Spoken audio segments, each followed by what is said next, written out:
দেশের আজাদীর পক্ষে থাকা এবং বৈষম্য বিরোধী, দুর্নীতি বিরোধী বাংলাদেশের পক্ষে থাকা অনেকগুলো রাজনৈতিক দল একত্রে একটি প্ল্যাটফর্মে এসেছে, যেখানে আমরা ঐক্যবদ্ধভাবে আসন্ন জাতীয় নির্বাচন এবং গণভোটে অংশগ্রহণ করব বলে সিদ্ধান্ত নিয়েছি। ফলে এটা আমাদের এক ঐতিহাসিক মুহূর্ত, ঐতিহাসিক যাত্রা। এটা যেমন একই সাথে নির্বাচনী সমঝোতা, একই সাথে রাজনৈতিক গুরুত্ব অপরিসীম। কারণ গণ অভ্যুত্থানের পরে আমরা যে আকাঙ্ক্ষাকে ধারণ করে এগিয়ে যেতে চাচ্ছি, আসন্ন নির্বাচনে এই পরীক্ষার মধ্য দিয়ে আমাদেরকে উতরাতে হবে।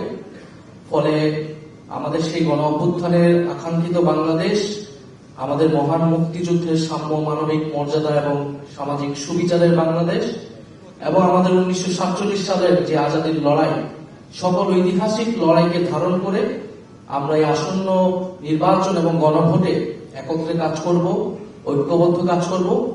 ফলে সারা বাংলাদেশের সকল আসনে, আমি আজকে সকালেও বলেছি যে আমাদের কোনো দলের প্রার্থী থাকবে না আজকে ঘোষণার পর থেকে।